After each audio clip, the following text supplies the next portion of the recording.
Gavel in, guys. Welcome, everybody. Happy New Year to all of you. New Year. Got some new faces all around the table. Good to see everyone. We're going to start off with just conducting some business. We have the December minutes included in the package. Can I get a motion for approval? Motion from Steve, a second. Any discussion, comments, questions around the minutes? Hearing none. All those in favor? Aye. Any opposed? Abstentions? Minutes are passed. All right, guys, it's a brand new year. It's great to see some familiar faces, some new faces. We are waiting on our two guests of honor here. So what I thought I would do is really just kick off what we're going to try to accomplish for this meeting. It's a new year, and what's top of mind for me is we've got an incoming new administration in the White House.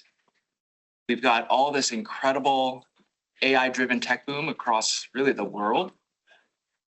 We've got the continued ripple effects of office vacancy and declining office and commercial real estate values.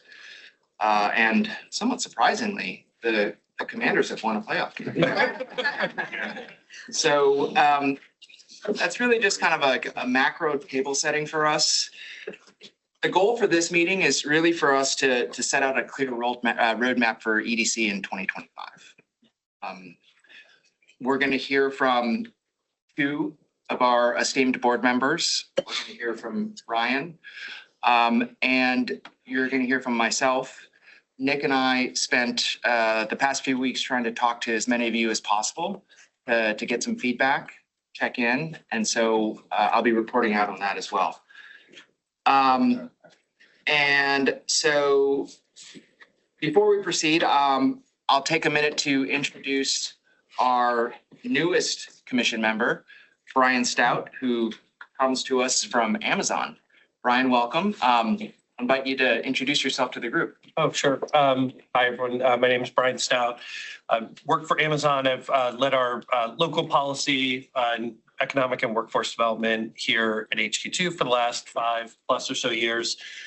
So still fairly new to Amazon, but not new to the area. Born and raised in Arlington, and prior to coming to Amazon, worked in the county manager's office doing government relations for close to 10 years. So it's great to be back with you all in a slightly different role, and look forward to working with you. Thank you, Brian. We're excited to have you. I also want to acknowledge Sid Mansour, who recently stepped down from EDC due to his expanding professional obligations. I think as many of us know, he's involved in AI innovation. And so as you can imagine, he's quite busy right now. And so I'd like to thank Sid for his service to EDC. And we know he will remain a valued ally for the commission. So with that, I'll turn it over to Ryan for your director's report. Great. Thank you. And Happy New Year, everybody. It's great to be with you and to see you.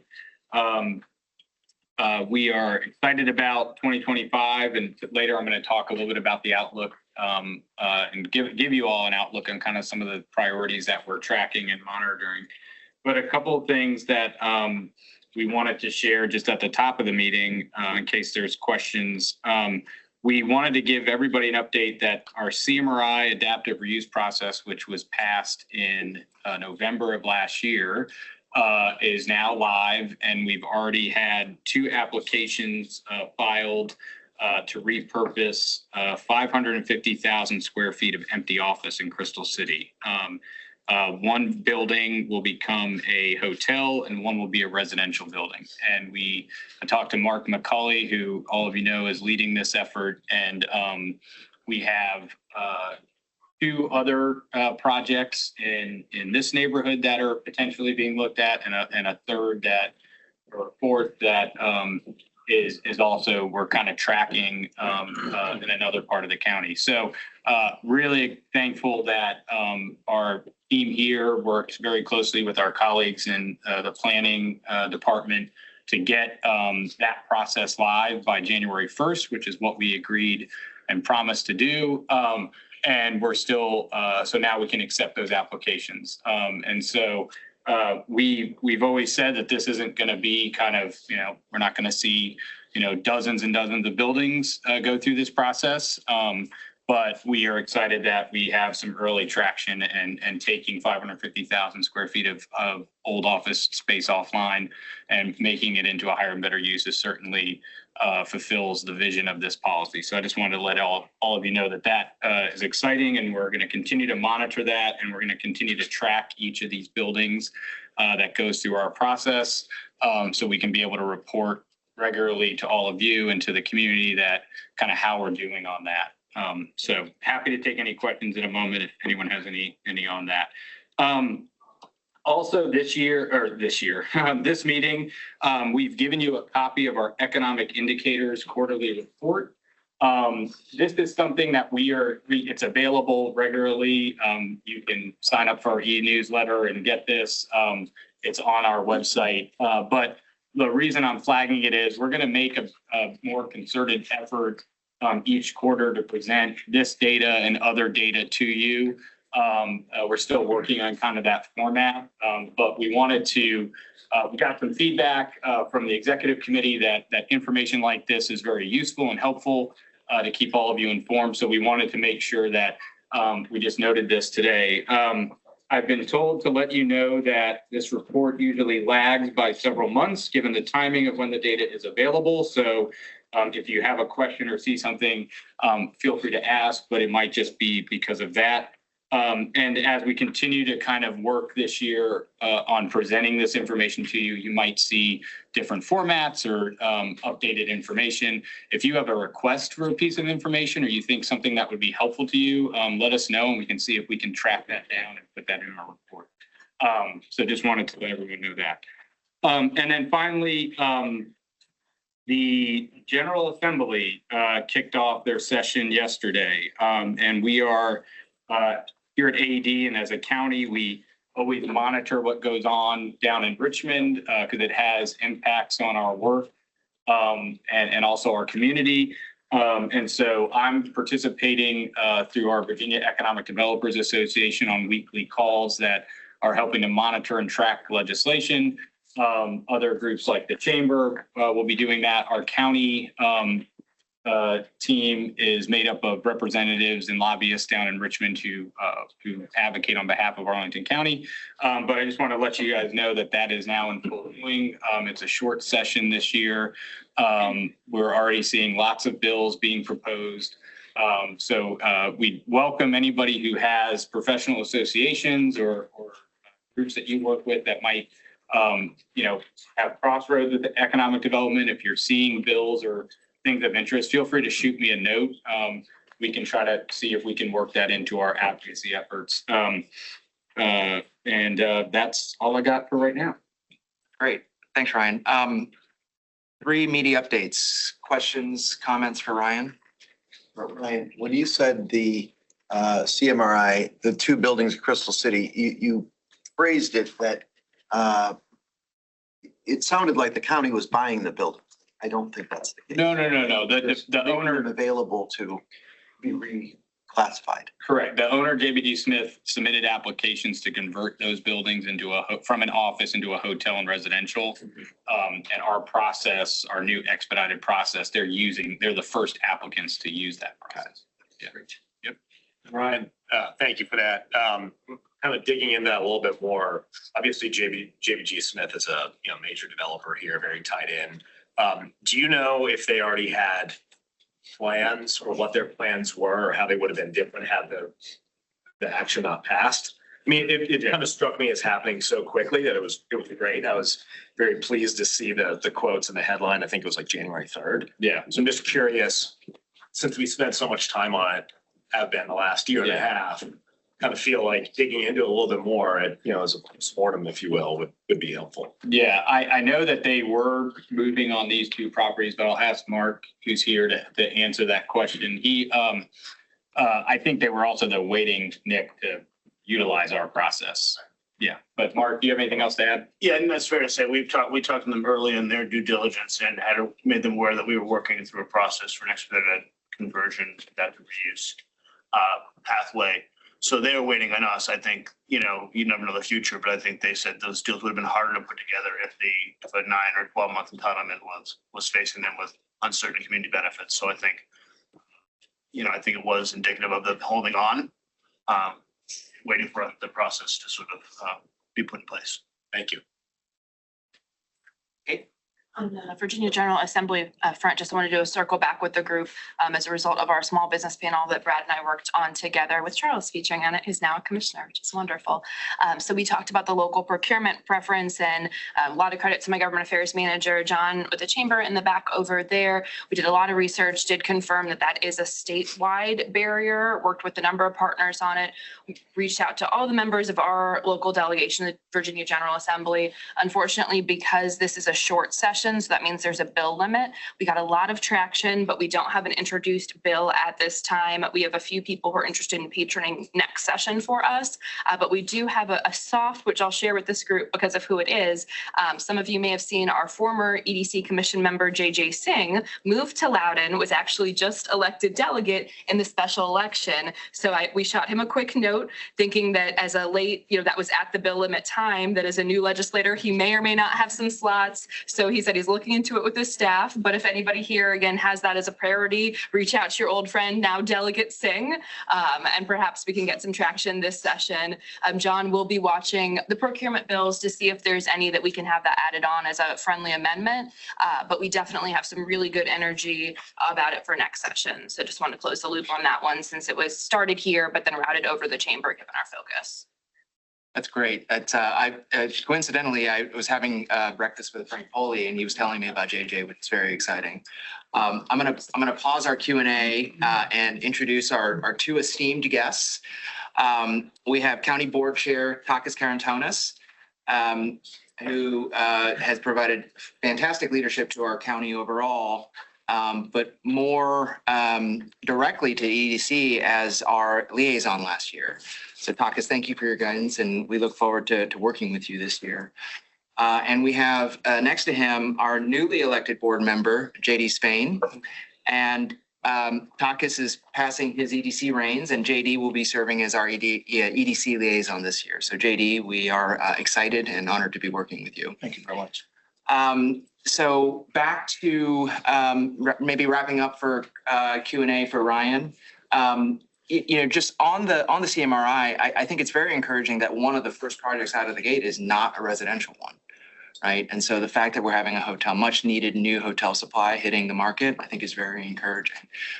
And also the quarterly indicators, it's a great report. The county has been producing it for several years now.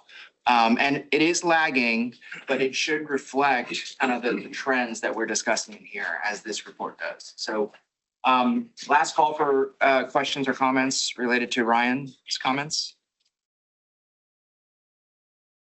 Okay, moving on. So really the bulk of this meeting is January, it's the beginning of the year. I look at this meeting kind of as like our State of the Union. We have 2 out of our 5 board members here.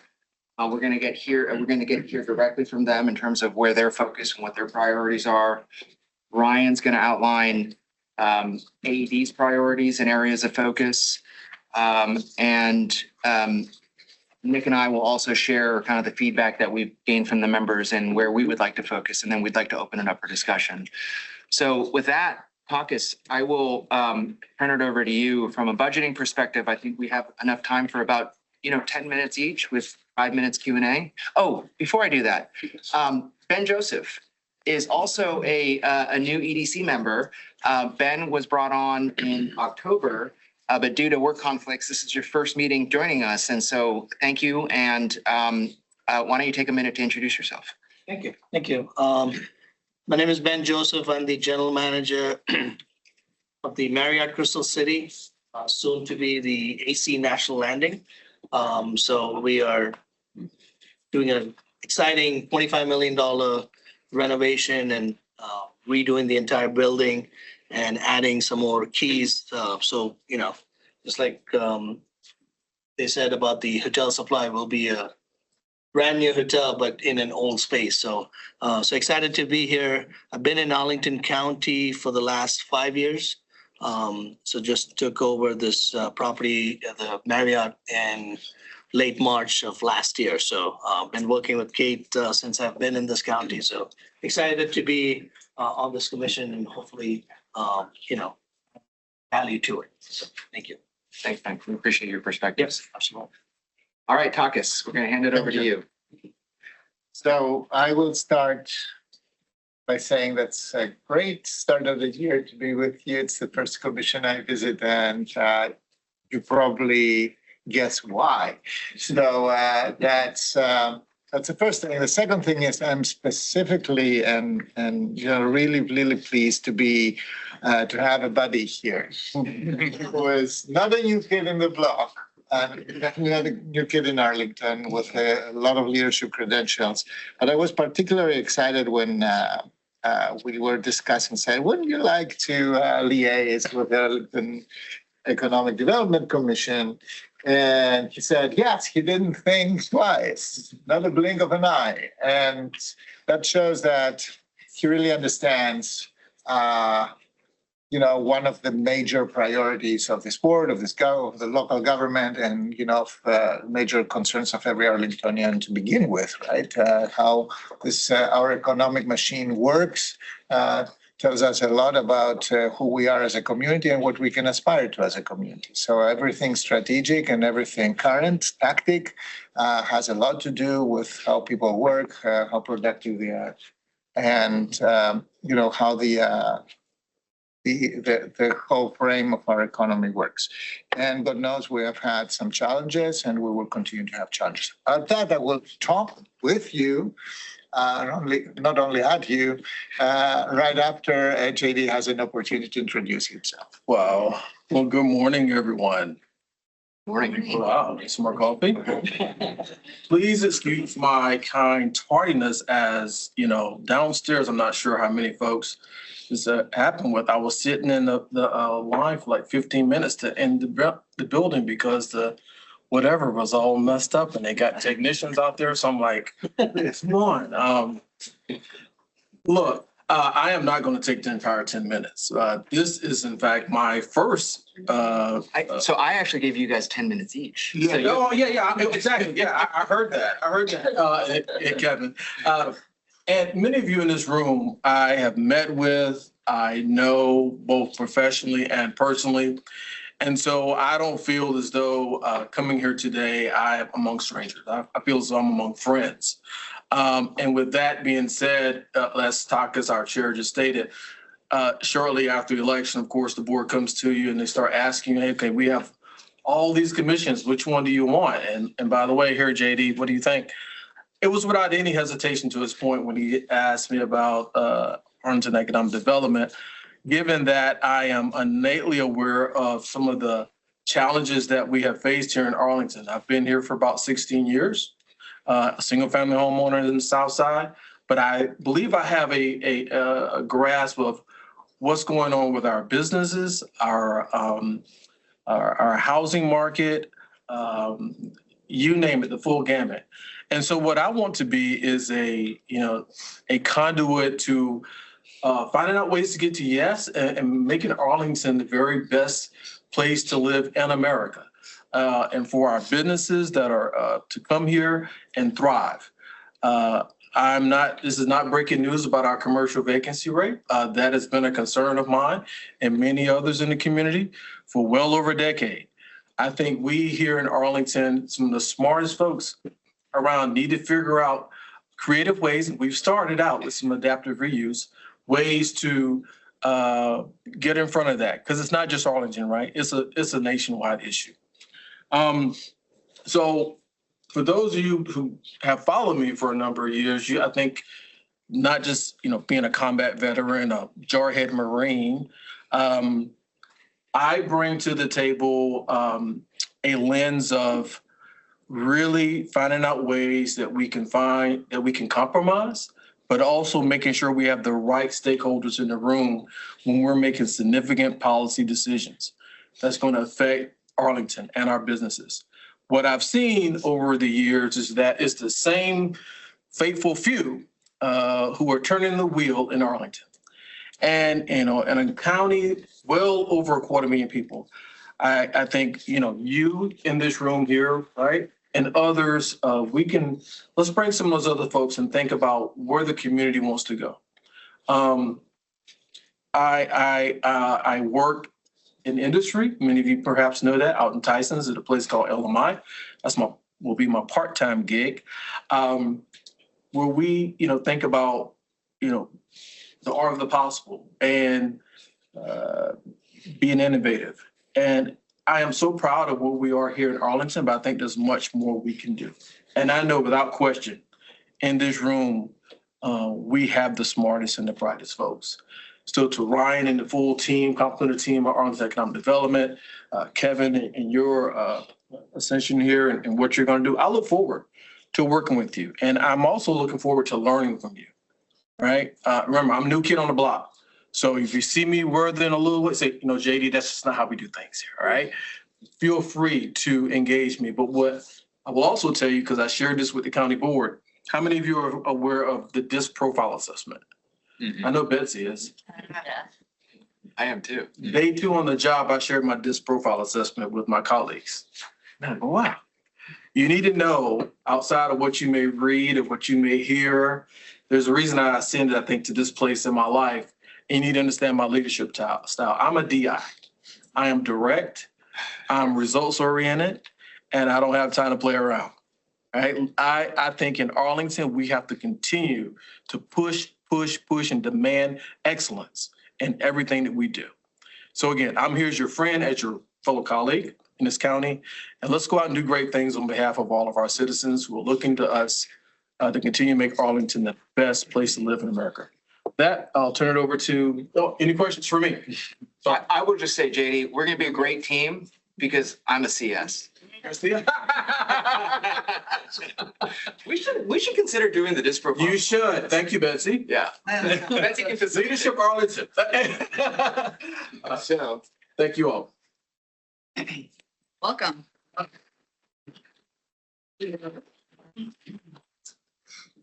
So I don't remember what I am. On the disc thing, we have also the other one, that's not considered so good as. You want me to share what you are? Because Yes.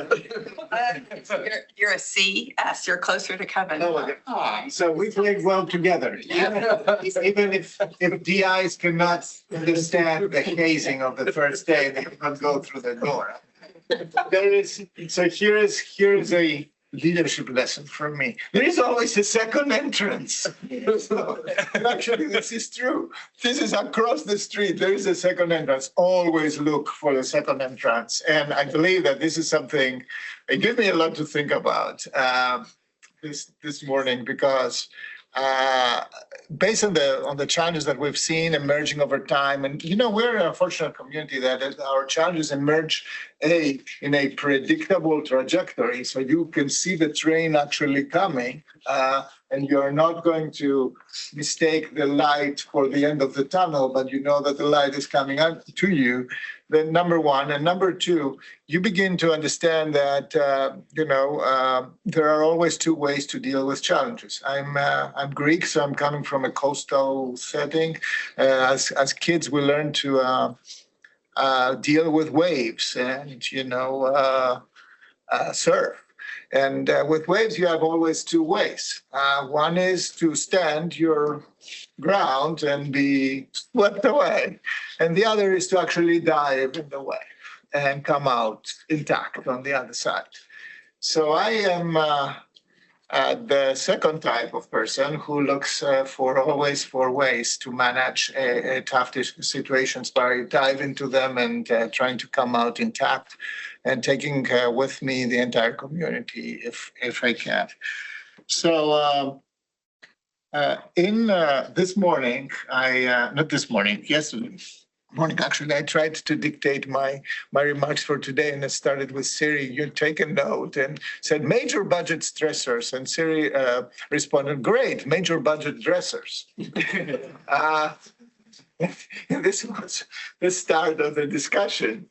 I want to start by saying a couple of things about this commission, about what I envision as being the role of the commission. We had this conversation at the end of last year when we commended the previous leadership of this commission, Bill Dan and Scott Perovitz and Kevin. I'm so happy that you are taking the leadership here. And Nick, thank you so much for investing the time and talent in that.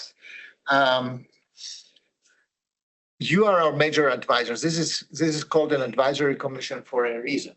So we expect from you challenging questions, challenging proposals, and a different view than we get from the day-to-day with all our constituents. You are in a way a super constituent because you have a brain trust like nobody else right now in Arlington, maybe with the exception of the Chamber of Commerce, which the advice of which we also appreciate a lot.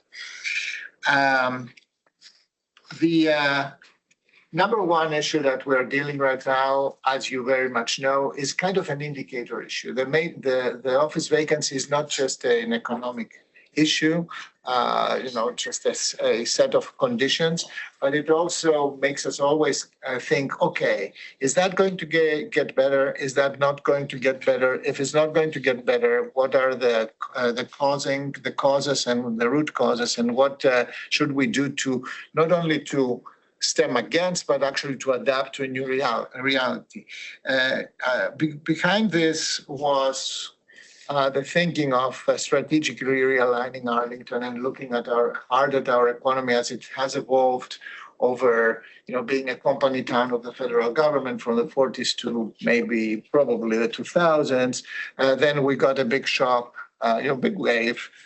With BRAC, it took us a little while to understand what hit us because we didn't know how to dive into the wave. Now we are out of that, and now it's the next one. We don't know that if there is a word that describes this year that we've started, it's the word uncertainty.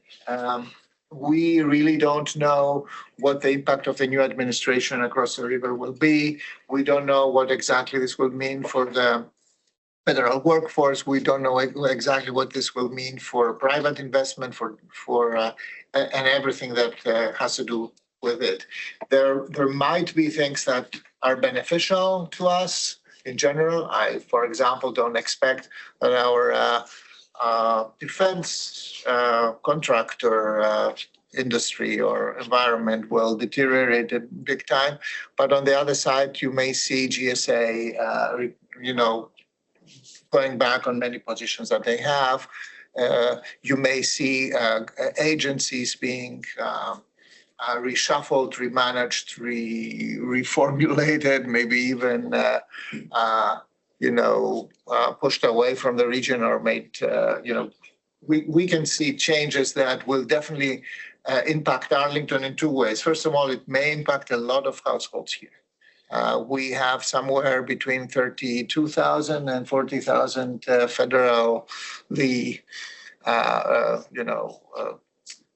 federally earning households. If even a smaller percentage of them is impacted, we will feel it all together. I remind you that last time during the Trump administration, 17 onward, we had several hiccups. We had chaotic government shutdowns, etc. We had actually to jump in with money to temporarily bridge the issues that came up. And the psychology and the expectations of these households can be severely impacted as well. The second thing is, and those who are in small businesses understand that better, also the hospitality sector understands better, is the issue of going after people who have immigration background. The administration already, the incoming administration already announced that they want to enforce, quote unquote, especially in workplaces. If you look here where our business licenses, where 90% is construction, then you have a lot of leisure and hospitality, another 12%. So these are sectors that employ a lot of people with immigration background, and we can see significant disruption if the administration chooses to cause it. I very much hope that they won't, and that we will have a reasonable relationship with the administration so that we don't see the kind of disruption that everybody right now is reading in the media. I want to ask you for one thing. This is to let us know when this begins to be a real problem for your business or for businesses that you know or for other people. It is very important to have timely information from the field because nobody else can deliver that to us. Then ongoing, the other big challenge of the last 2 years looming over everybody's head was the funding of our transportation system. This is actually very relevant. The federal government is also involved in that. As you know, PREA funding is part of that.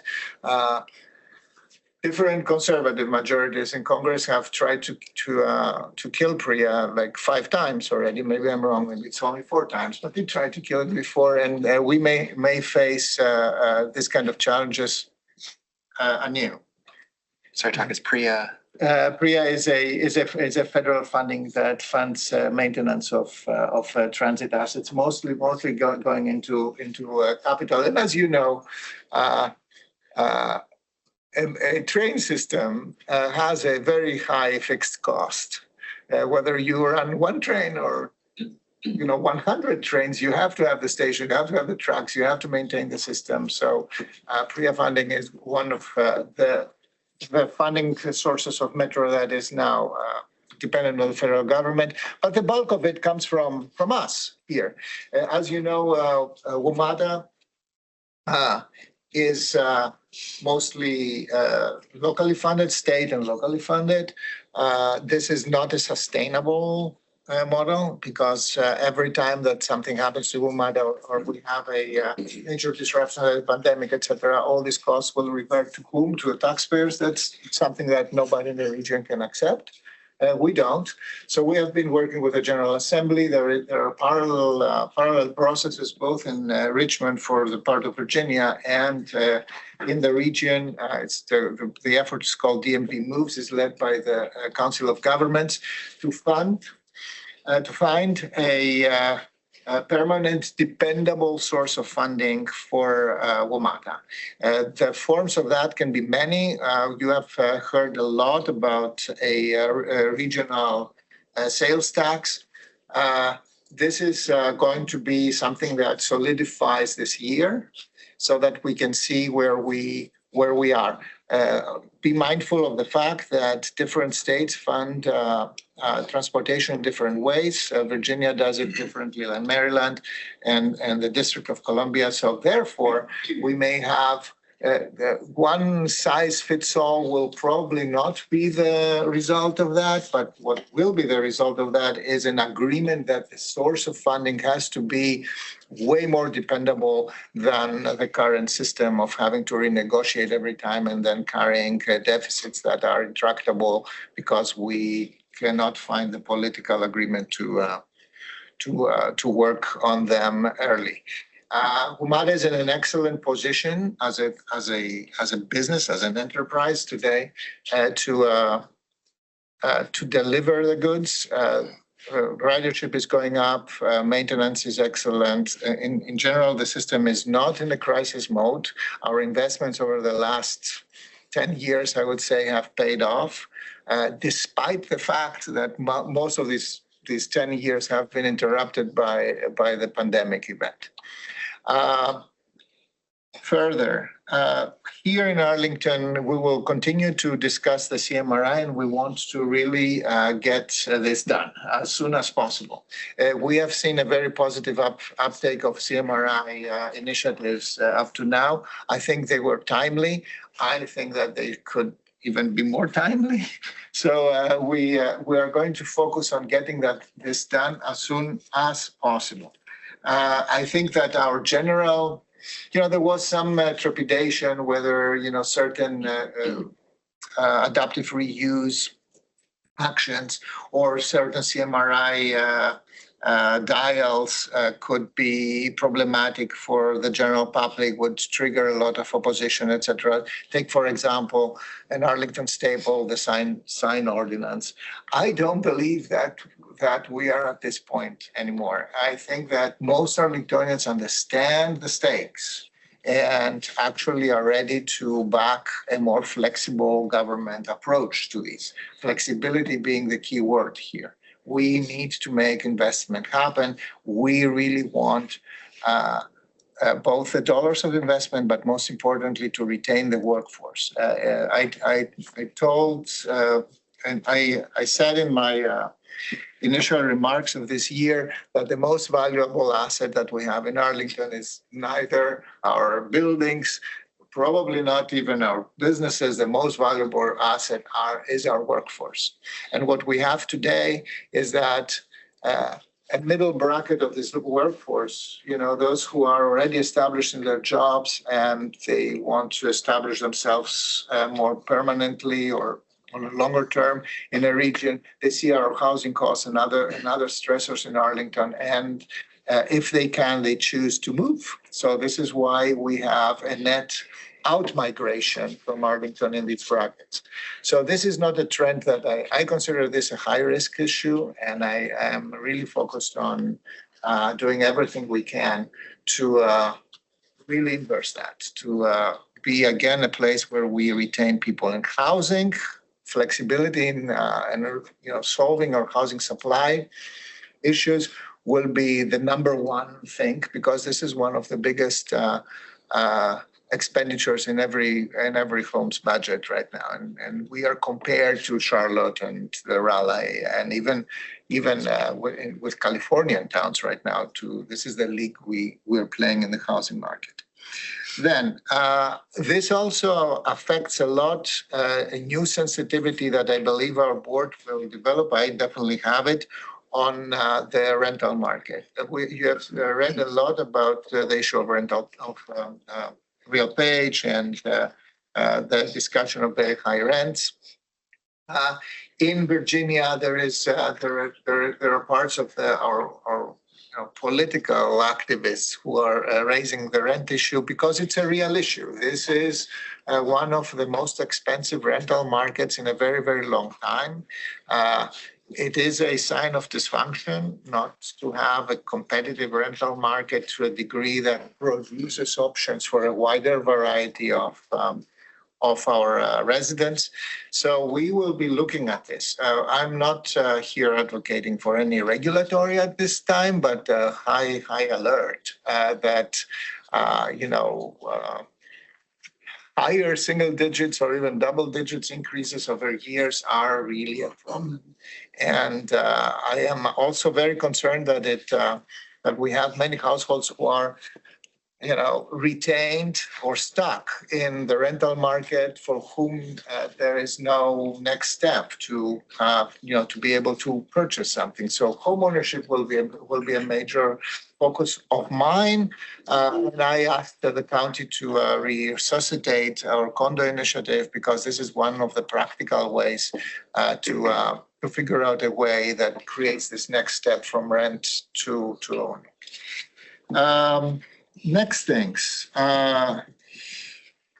very important things in the strategic plan. We talked about hospitality, tourism, etc. This was, I was so happy to see that because this was a kind of a neglected sector. We were always a government town. I mean, tourism, what tourism? I mean, that's for DC or so. So I was so happy to see that the dollars that we invested in tourism actually brought a lot of return on investment, which means that I want to be sure that we continue to invest in that. And we invest also in the workforce, the kind and quality of services, et cetera. And finally, a big issue that emerges is the placemaking issue and how we deal with our business improvement districts and our partnerships. We have a plan. We have these relationships and this work in an economy that has so much uncertainty in that. Investing in placemaking, making Arlington a desirable place that is identified as such is absolutely critical. So I was really stressed last year in Columbia Pike because of the major construction of how fast the small business deteriorated, and how a certain lack of tools to intervene in a bolder way than a way that I would expect, but was not available. So we will have very, very serious conversations about how to be able to do that. Look at how in the last 5 years, just 5 years, look at 12th Street in Crystal City, for example. Look at downtown Rosslyn. I'm so happy that we got Gateway done. So the board is really focusing on getting things done and getting things done faster rather than having them linger over longer time.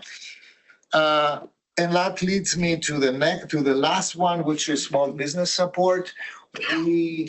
What was that? 94% of business licenses that employ almost a third of Arlingtonians. One third of Arlingtonians is employed by businesses that are less than 50 employees. So that's a significant number. They don't produce the biggest part of our GDP. That's only 20%, but they employ most people. And remember that the value of a community is the value of the residents. It's really who lives here, who works here.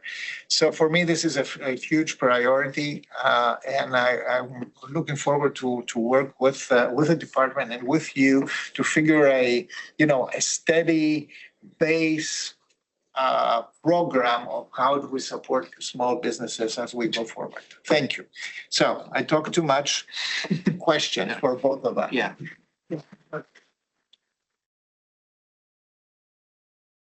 Marcus, JD, thank you for that. You covered a lot of ground. Open it up for questions, comments. Paula.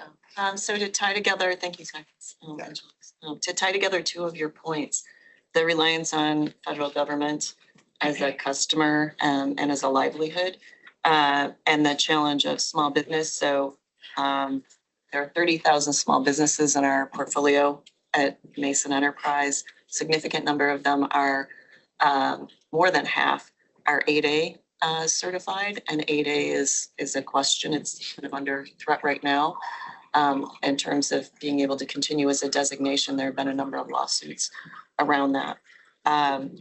Of the companies in our portfolio that got $3.7 billion last year, the majority of them are in Northern Virginia, and $3 billion of that was federal funding. It was primarily government contracts. So the threat to small businesses and the concern about small businesses, especially government contractors, is significant and real, and we'll continue to track that as closely as we can to provide input as we go along.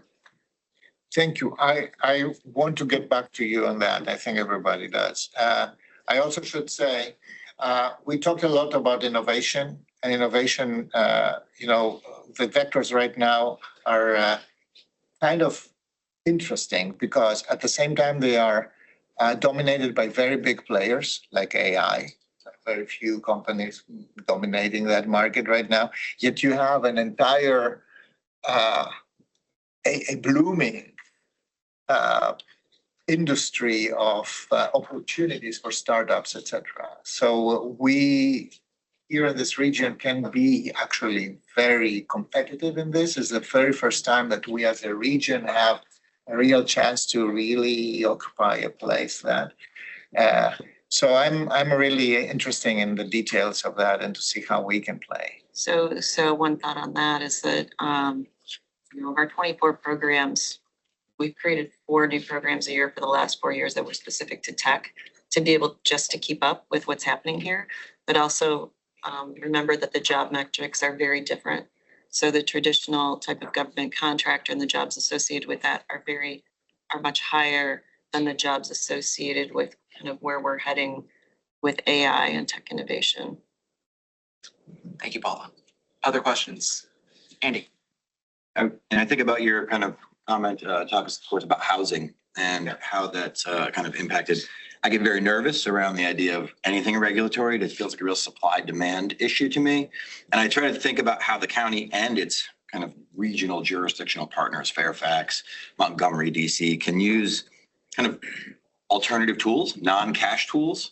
You know, do you have unused land that you guys could discuss broadly to contribute into ventures? Do you have proppers that are set out for these almost 13,000 units in Arlington alone that you could give a time kind of abbreviated discount? If you start within the next 18 months, we would then, you know, break that, right? The Americana hotel site has $80 a foot proffers.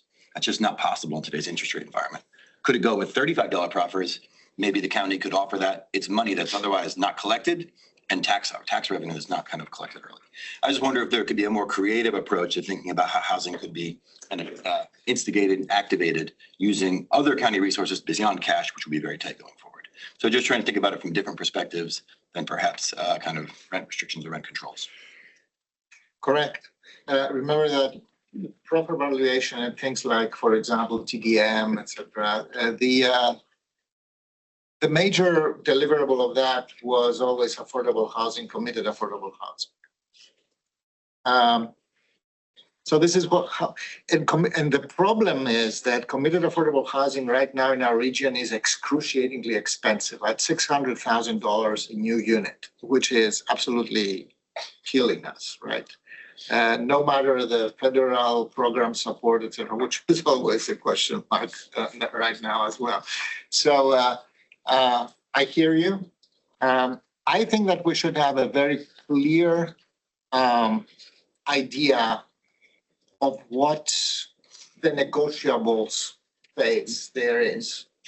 And I'm game for that. There are also other reasons to do that. There are certain types of assets, like, for example, arts, etc., that we never deliver through these. And never is not a good answer. Sometimes it would be a far better one, right? Okay. Yeah, point taken. Yes, Matt. To build off what Andy was saying, I know from my experience, the community benefits discussion, that a big part of the challenge is just expectation setting on the front end, right? Because developers don't necessarily know what they're getting themselves into, and you don't really negotiate until you're going through the 4.1. And the whole community benefits process is unwritten policy. So to the extent there could be any effort towards providing more clarity, I'm speaking in self-interest here because I know the process, but you know, I think having it written down to a degree would be helpful, or just setting some expectations on the front end so everyone knows what really they're getting themselves into would be helpful. To that, we have tried two ways in Arlington. One is the original Arlington way, for lack of a better word, which is a bespoke negotiation on every project with some general, you know, guidance principles that people like me, the board like us, the board sets. That's one thing. The other way that we tried is a form-based code, where you exactly know what you have to do. If you ask me, I'm rather the latter than the former. However, I see that at a level of value, complexity, location in districts, etc., the very fact that only 70% of the land is actually high value for that, and this is a huge restriction, is just, you know, perpetuating the bespokeness of these negotiations. Now, I take the point, being a form-based code person, I take that point seriously. So I will literally dive into that. And I told you where I want to start. There are things that for me are very squishy, like TDMs, for example, are squishy. There's a lot of money. We put a lot more money than any other jurisdiction in that. We value them higher than any jurisdiction in Northern Virginia. So that's one of the things that I would love to get to. Okay, so I'm going to keep the discussion moving. One more. Steve, go ahead. Well, I wanted to, I'm the incoming chair of the chamber this year, and one thing the chamber. Congratulations. one thing that we're tackling with the foundation is childcare. And I was wondering to get your and JD's thoughts on whether Arlington can be a leader in this growing crisis. We're hearing it from employees and residents. There just aren't enough childcare providers. There's no real answer. Is it a free market problem? Is there something that maybe is greater than just leaving it to the free market? I would, Yeah. Well, and thank you for the question. We have a leader on our board, Maureen Coffey, who has really made it one of her signature priorities with childcare, but having to raise children here in Arlington as well. I totally get it. I believe the system that we currently have, there's many barriers to ensuring that we have adequate childcare centers, places where you can take your children over here in Arlington. Maybe that's because of the free market, but I also believe there's more that the county can do. It is really a struggle right now for working families in Arlington to find adequate childcare. But again, similar to housing and rental, it's not just Arlington, right? I think we don't see a lot of folks even perhaps going into that profession. We need to, again, remove barriers that make it difficult for folks that perhaps want to have childcare centers at their residence, 10, 15, I think there's a myriad of ways we can get around that. So again, and it's a struggle again for working families. So I'm all in for looking at creative and innovative ways that kind of perhaps also lower costs and help families, especially those at certain socioeconomic brackets, because it's also challenging for them. They're spending, over 30% of their take-home money in rent or mortgage, and then they're spending another 5 to 10% on childcare. I mean, it's a limit worth squeeze. So there's so many variables, and we're going to look at ways. I know my colleagues on the board to kind of help out. All right. Yeah. So it wouldn't be a problem if it wasn't a market failure. Okay, if the market could do that, we wouldn't discuss that today. And the problem is that the market hasn't. And despite the fact that it is a place where if you have 2 kids, it's almost $40,000 a year. I mean, this is amazing. It's like sending them to college. So, and this is a huge problem also for our workforce. The incorporation of women, for example, in the workforce, et cetera. So this is a recognized statewide, Commonwealth-wide right now as an issue. There is money for that. The way this money already Virginia, I think it's the name of the initiative. We need to align with that so that we can have an access to these monies, first of all. And there are always two schools. One is to expand like we did a lot the private provision of childcare to make sure that you can run this in your home, you can run this under conditions that the certification has been always a problem, etc. And the other is that a municipal enterprise style should be kind of providing the public option to that, to use an ACA term. We are focusing on what's possible today, how we get capital investment supported in childcare. So taking away the sting of the biggest problem that these companies have or these enterprises have is that they cannot pay back fast enough the capital that they need to borrow to start with. And they have very high rental costs and other fixed costs that makes the end product so expensive. Not only scarcity, but also the compounding effect of this.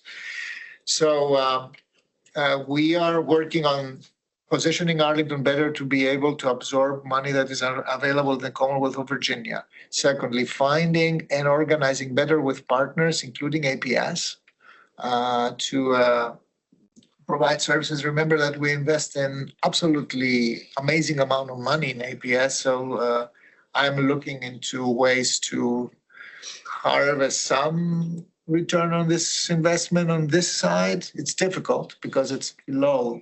Okay. And the third one is to try to scale find ways to scale those private entrepreneurs who do that in a way that their economies of scale begin to make that a more viable enterprise. The biggest problem that we had with the previous approach or the current approach, which is enhancing the base of more businesses, is that they are small. And small means difficult to scale. So that's. Well, Takis, JD, thank you for kicking off the year with us and helping us set the table for 2025. We hope that you'll stick around to hear the priorities of AED and also EDC, and so hopefully you have your time. So round of applause.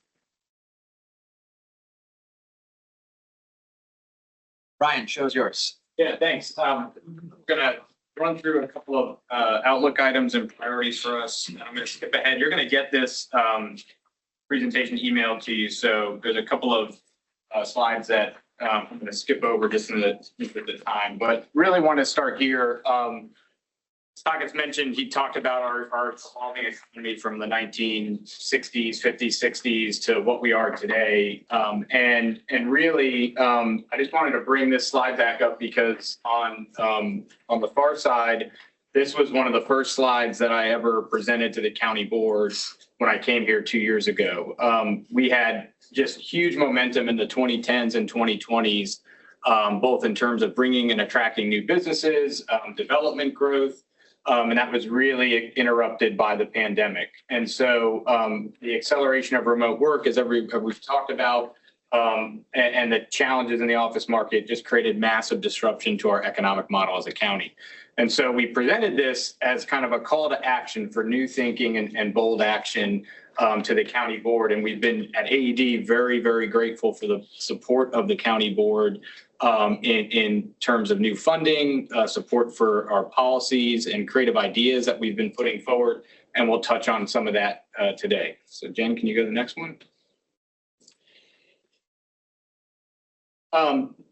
Around that same time as that presentation, we talked about kind of the framing of how we're attacking this issue. Driving demand, and what we mean by that is driving business investment demand, tourism demand, business demand, because we know that that generates revenue for the county. So we really wanted to make sure that we were putting the best programs forward, getting funding for those programs, and we've done a lot over the past 2 years to kind of help drive demand. But the big issue that we know is repositioning the supply, particularly of obsolete office. And doing that through real estate programs like CMRI and our placemaking initiatives, because we know that we generate as a county most of our revenue off of commercial taxes, real estate taxes, and as a result, we need that base to be in its highest and best use. So Jen, can you go forward? But also what I heard when I got here was that we needed a new strategic plan. We needed a strategy, a North Star to kind of drive us forward. And we hired a company to help us develop that plan with input from the EDC and other community stakeholders. And what we have today is a plan that calls for Arlington to be an all-in destination for job creators, thinkers, entrepreneurs, and creatives. And if you go to the next slide, we'll talk a little bit about here are our 5 strategies, which we presented before. So all in on business investment, all in on our thriving commercial areas, all in on tech jobs, all in on our small business ecosystem, and all in on global arts, culture, and tourism. And if we now go to the next slide, we'll tell you where we are with that. So the first thing we did was we reallocated a position. So we have a dedicated position for the strategic plan. That's Caitlin, who all of you know. And we filled that position last year. And then we took our strategic plan and broke it down into the strategies. There's 33 in total, and we identified 14 as what we call kind of near to midterm strategies, those that we'll work on over the next 12 to 18 months. And we've been putting together a work planning process with each of our divisions, breaking those up based on who should kind of own them. And we're working on that work plan process so that we have actual plans for how we implement these strategies and identifying measurable outcomes. And on the highlights section, you can see that these are just a flavor of a few of the strategies that we've started this year. And we'll talk a little bit about some of these later. But just to give you all a sense that, you know, this investment of time and money and energy into building a strategy was, I felt, one of the most important things I could do as director. but it's the follow through that we need to continue to do. And so that's going to be continued to be our focus as a department going forward. So Jen, can you go to the next one? So how are we doing? Well, let's start with the good news, because we've debated on whether we wanted to give you like a deep dive into the economics of Arlington. I would encourage you to go sit through one of Terry Clower's 37 slide presentations on that if you really want to know how Arlington and the region are doing. We're going to share a little bit more of the good news, but then give you a few things that we're highlighting on. And we'll follow up throughout the year on what are we seeing and what are we both in terms of trends, but also metrics. But let's talk about what's really awesome. Last year, Virginia, #1 state for business based on the CNBC Best States for Business rankings. That is the top ranking in the country. Virginia has been a multiple year winner, back-to-back winner. Just in December, Business Facilities Magazine, which is a major, again, industry trade publication that whose rankings are very sought after, named Virginia as the state of the year. And that same publication ranked Arlington as the #1 business climate for mid-sized metros. So Virginia and Arlington are doing well. And I think that's something we don't want to lose sight of. It's important to kind of note where we stand in terms of our national and regional and local rankings. And these are some of the notable successes. Not all of them. We couldn't get everything on the screen, but to give you a flavor of how we did last year, on the business investment side, we secured CoStar and their move from DC to Arlington and the Roslyn neighborhood. We've talked about the work we're doing on CMRI to help increase the flexibility of our regulatory process, which is the #1 thing we hear from owners and developers that needs to change. So we were able to accomplish a big push there, and we're working on our CMRI work plan for 2025 this month, and we'll share more about that. Tourism had a record-breaking year thanks to the investments made by the county board and Emily's exceptional team that helps to push that marketing and promotion of Arlington forward. And we're already, I think, on track to have a really good year this year with some of the major events that are coming to our region. Small business continues to be a main focus for us. Tara's team has really dove into key areas of the county like Columbia Pike and Langston Boulevard, which you heard Takis mention, to make sure, and in the Crystal City neighborhood with the Crystal City Underground, areas where we're seeing transformation, redevelopment, and displacement, frankly, of small businesses. Our team, in partnership with the bids and partnerships, are going out and meeting businesses face to face to try to figure out how do we help them pivot. In some cases, that's been pivoting to an e-commerce platform and kind of shedding real estate. In others, it's been full relocation services. So we're making a continued stride and effort in that. And that also applies to our work with the tech ecosystem, which Michael's team has been working on through our Arlington Innovation Fund. We celebrated the opening of the commercial opening of George Mason's new campus in Virginia Square, which is fulfilling a promise made when we developed the Amazon HQ2 package. And we're doing a lot in our arts and space. And of note, we had our 40th anniversary of public art this past year. So a couple of things on kind of good news, not so good news, things we're watching. And these next 3 slides are really kind of, I think, going to be driving our focus in addition to what we're trying to accomplish in our strategic plan. So in terms of job, workforce, and wages, we continue to maintain a very low unemployment rate, but we're not seeing the job growth that we've seen in previous years. So that's going to continue to be a focus. How does AED help to attract new businesses and companies to Arlington? We're increasing, as I mentioned, our educational assets, not only with George Mason, Virginia Tech's campus will open this year, and there's been other growth in our university systems here in Arlington. We continue to see, as Takis mentioned, that turnover of prime working age adults, and that's a multifaceted issue, but we're continuing to kind of focus on that. And we're also taking a look at how to deal with that at a regional level with some of the work through the Northern Virginia Economic Development Alliance. Wages have increased 23 to 24, but we're certainly not keeping pace with inflation. So that continues to be an area we're monitoring. We know through our strategic plan research that our racial wealth gaps in household income remain a persistent challenge, and they're deep. So we see our role in that is helping through creation of new business enterprises and entrepreneurship. And in this category, we're watching the threat of the federal agency reductions and the impact of any downsizing to our federal workforce, which ultimately can impact our families and households here in Arlington. On business activity and performance, we're seeing some really bright spots and we're seeing some really promising areas. As I mentioned, tourism saw a record number of visitors and visitor spending, all of which helps pump tourism-based revenues into our general fund. Consumer spending is up in terms of taxable sales. And that's really driven by our meal sales and TOT taxes. We are seeing growth, promising growth in our tech enterprises. Tech startups continues to be a growth area for us. And so we're continuing to kind of focus our time and attention on that through the business investment and biz launch teams. We continue to see steady interest in entrepreneurs who want to open a business here.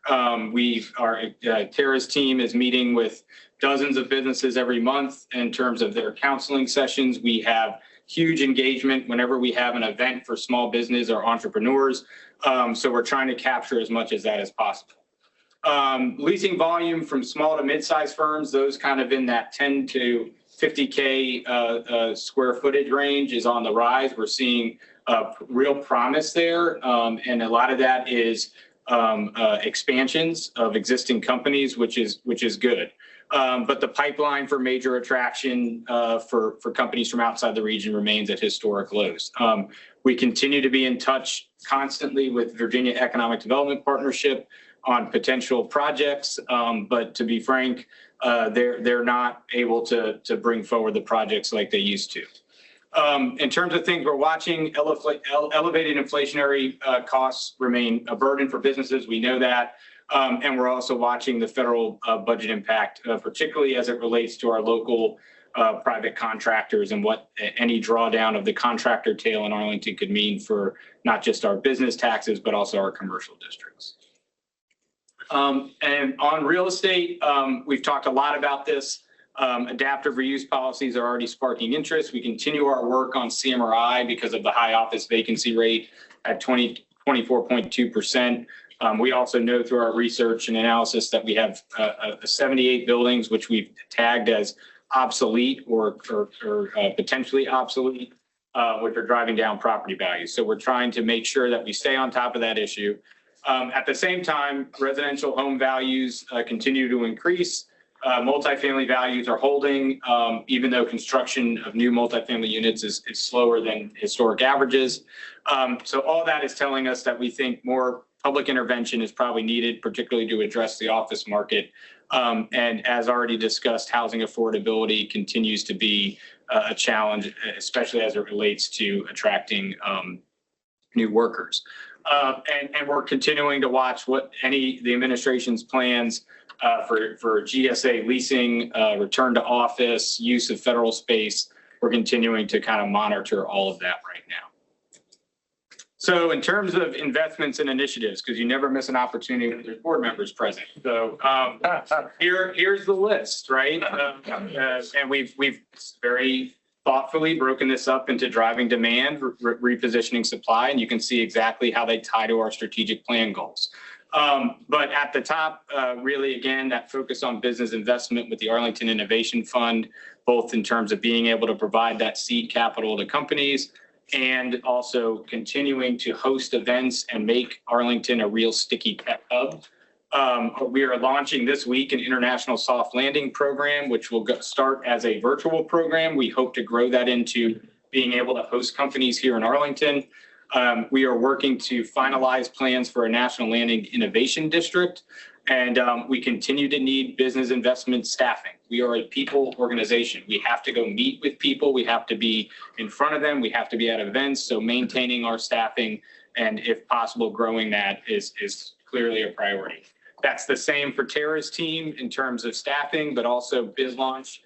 support has been, I think, very healthy in the past couple of years. We'd like to see that move into our base budget, so it's not a decision point each year.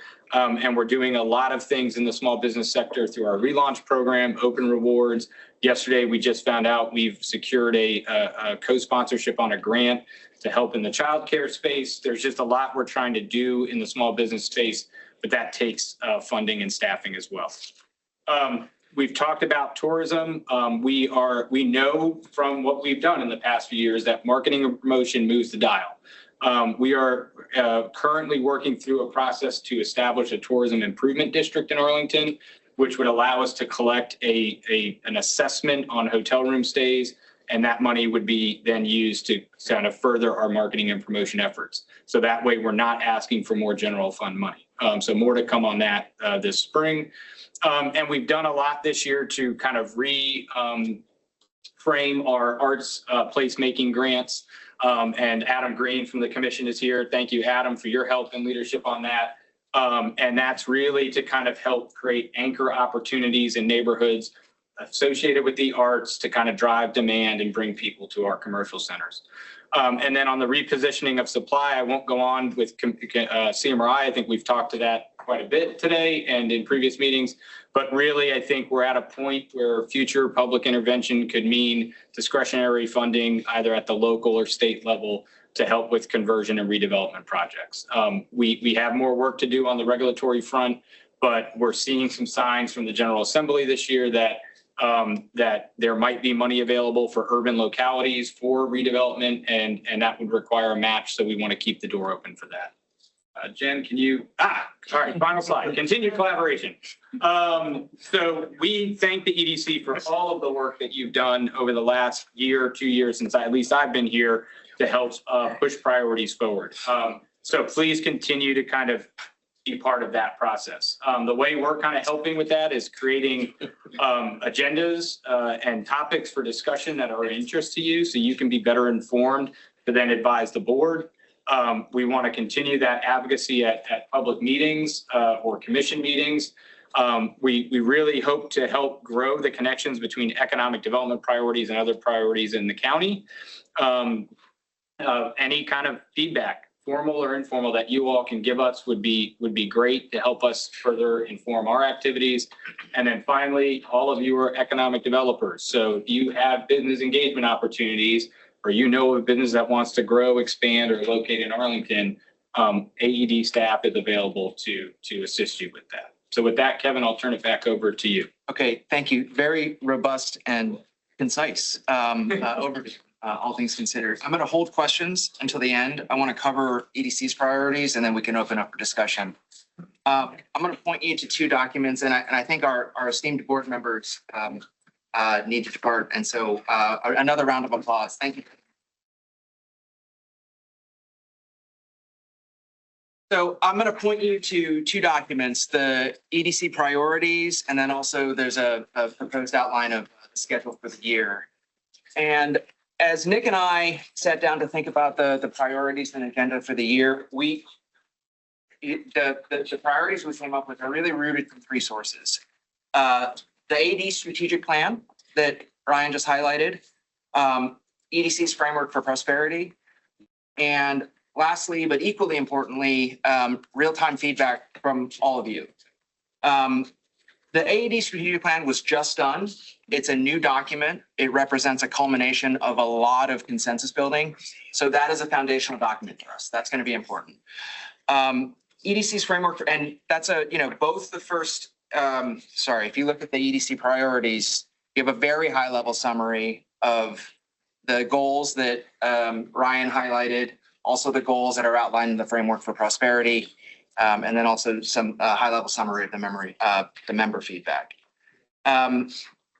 Both the strategic plan and the framework for prosperity, I encourage you to look at it. They're both meaty documents. They're 30 to 50 page documents. So this is a very high level summary. The framework for prosperity is referenced in EDC's charter as one of our governing documents, and it was most recently refreshed under Avril Sis's leadership in 2022. And really where I want to focus a lot of our time is the member feedback. And that was through our kind of quick lightning round at our June meeting, going around the table and just kind of highlighting and popcorning what we all thought our priorities were.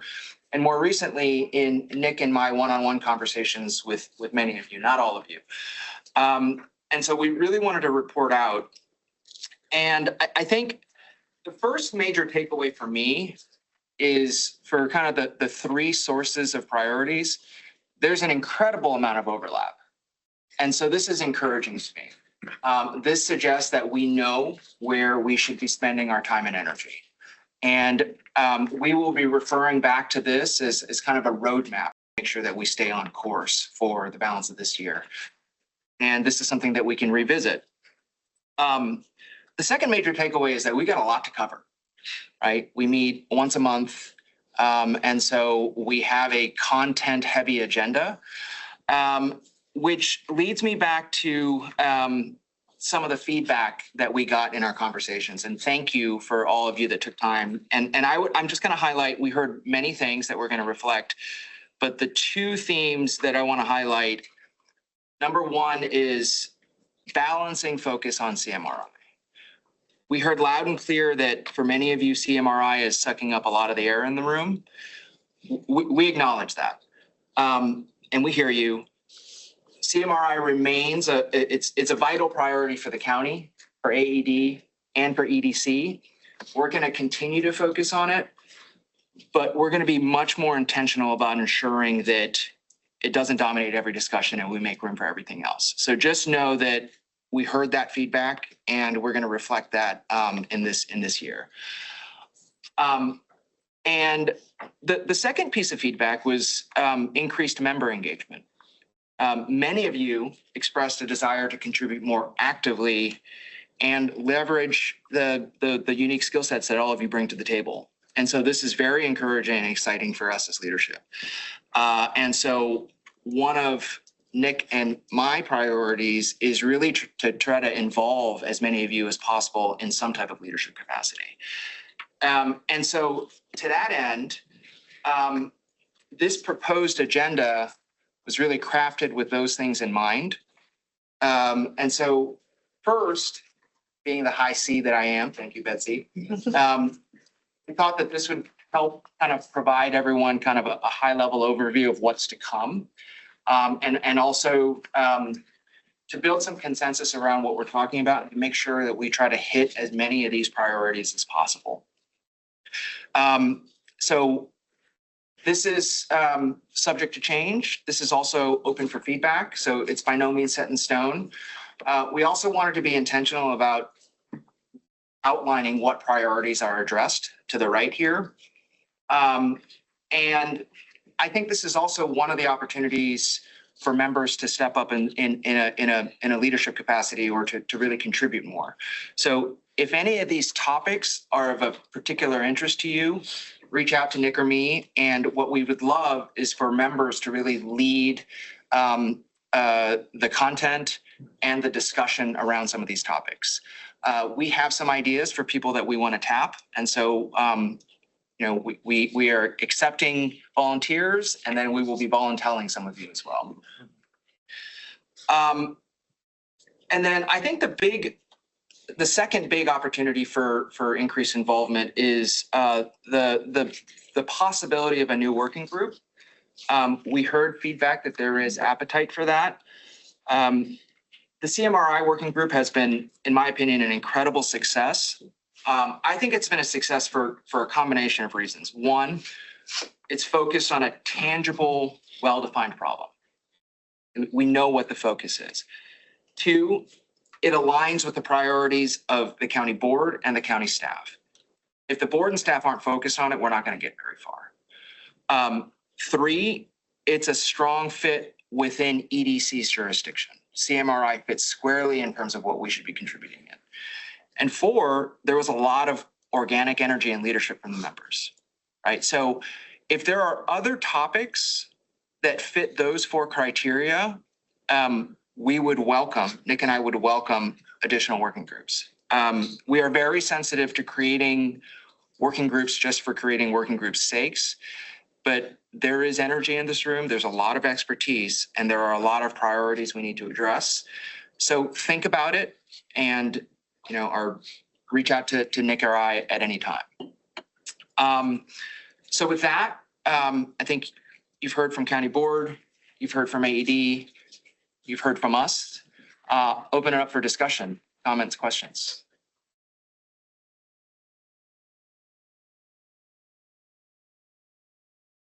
I know the board members left, so.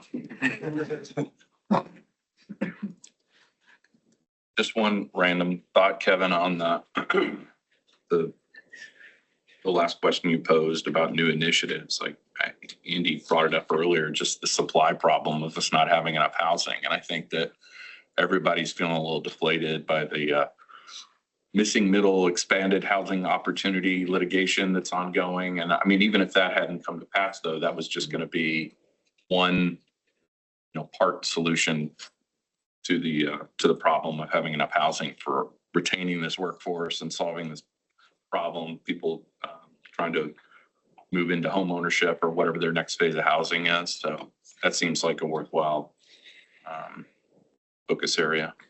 It's a big topic. Thoughts or questions around that? I would just second that and be very interested in possibly a working group on that. The focus being retaining that 25 to 34-year-old demographic, and really, looking at it holistically. I'm sort of representing arts and culture. What could we do to support this county being more vibrant in that sector, which I think would attract that demographic in addition to the housing issue.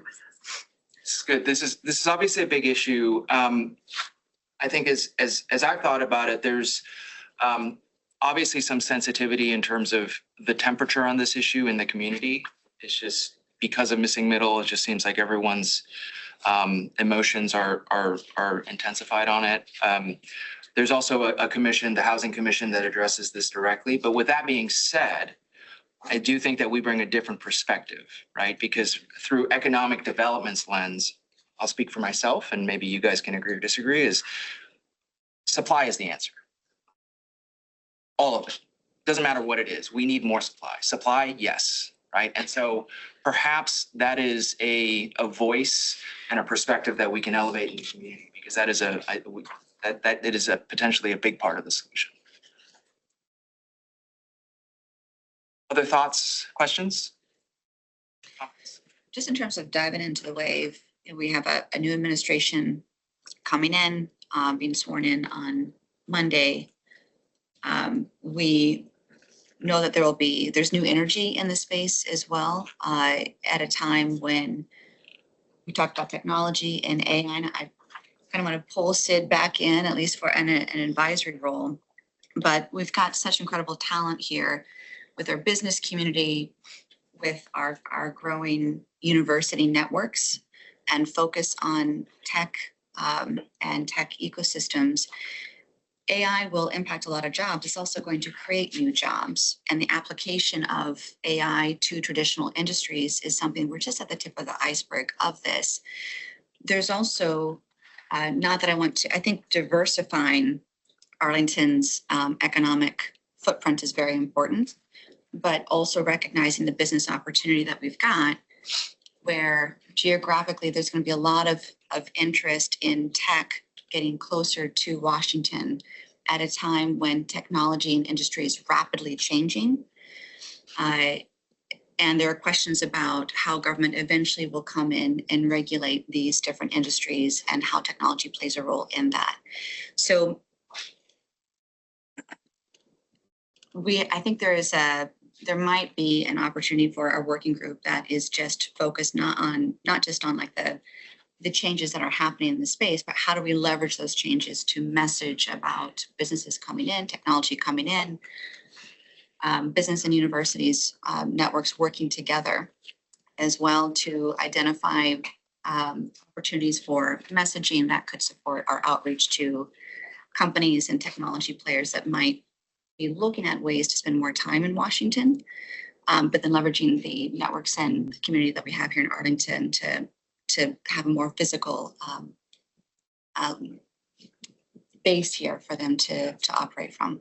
And Meredith, to piggyback off of that, I think there's a really interesting and potentially new intersection of government, tech, and defense that is really landing here, right? And, you know, for better or for worse, a lot of the tech titans have cozied up to this administration, which is in my opinion, an interesting opportunity for us as a community. I would say like there's defense, but healthcare as well. There's a lot of other industries I think that we could intentionally lean into to, you know, strengthen other aspects of Arlington's natural commercial infrastructure that would complement a heightened interest in technology players in who's in Washington, how are the rules of the game going to be changing, and how do they show up in this space at a time when industries are rapidly changing? Absolutely. AI is touching everything. Matt. Well, I think one discrete opportunity, I know Kevin, you're aware, I think the county very recently has allowed EDC to have a seat at the site plan review committee table. And those are, you know, the real active projects that go through the redevelopments. And I think it's an opportunity for anyone who's interested to have a voice, obviously representing the commission, but also see where other people are coming from. So you'll see civic associations, housing commissioners, transportation commissioners, planning commissioners, and be part of the broader conversation for these active projects going forward. Thank you, Matt. Okay, we are running tight on time. And in an effort to make space for everything else, we're gonna skip over commercial vacancy working group really quickly. We're gonna continue to meet monthly, Next Friday, the 24th. So if anybody is not on that distribution list, please feel free to reach out to me, Kevin, or Matt. We'll get you on there. And Evan, any updates for the transportation advisory group? Not really. We have our next group meeting in 2 weeks on the 28th, and we're all supposed to come armed with 4 to 6 rules for the updated transportation plan. So I think I can, you know, craft those from the input the commission's already provided. But if anybody has any brainstorms or, you know, light bulbs go off, you know, please feel free to reach out to me directly or through Caitlin to give me your thoughts. So thanks. Yeah, and I will take a quick moment. Charles, thank you for your very detailed feedback on the transportation plan. I mean, that's is very valuable because it comes from the perspective of a practitioner. So thank you for that. Great.